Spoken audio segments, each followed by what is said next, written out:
So how do we prove that a quadrilateral is a parallelogram? Well, it's the converses. First, we have the definition, right?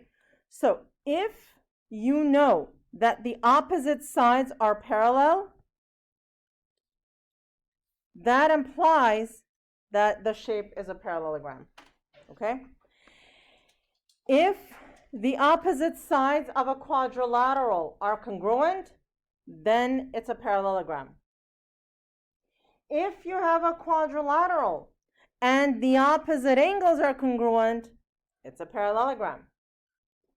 In a quadrilateral, if the diagonals bisect each other, if one pair of, okay, that's a new one. If one pair of sides is parallel and congruent, then it's a parallelogram. So that's the new one. So if you have a quadrilateral, right? If you know that this is congruent to that, now, if you know that the same side is also parallel to that same side, that's enough for it to be a parallelogram. Okay? So, with all the other ones, you have to have two pairs of sides congruent, right? But if you have one pair of sides congruent and parallel, then that's enough. You don't need information on the other two sides. Okay? Yeah. I'm confused. Yeah. Hold on. Do you mean one of these to prove the converse? Or Yeah. No. Here it is. Each of these are converses of theorems and definitions in the previous lesson.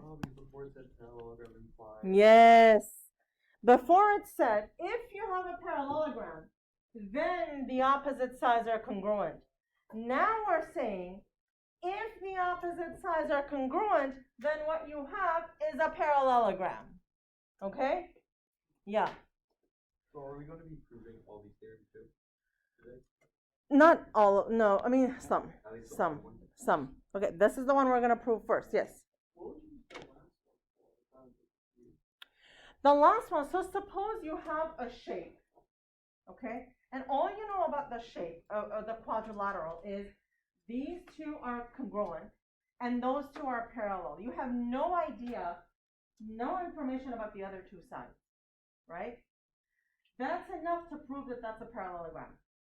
So for example, given the definition, okay, you need to know that these two are parallel and these two are parallel. It's not enough to know just one pair of sides.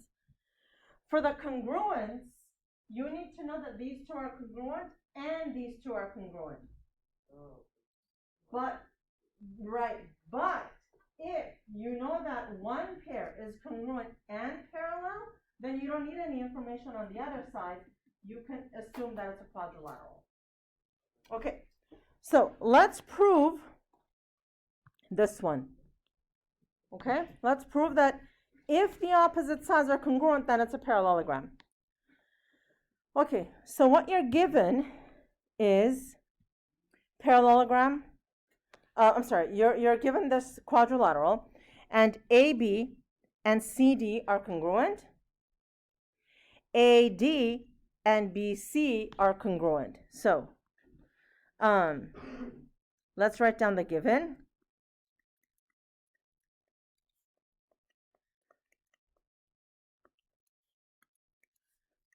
Given.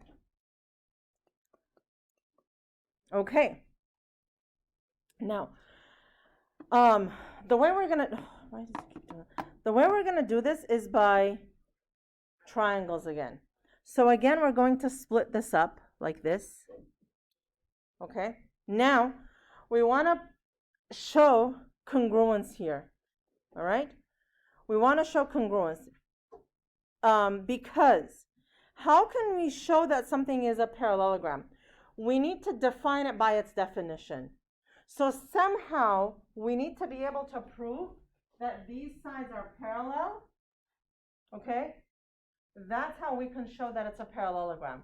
So we're going to do that using triangles. All right, so Look at that side, BD is congruent to BD. That's reflexive.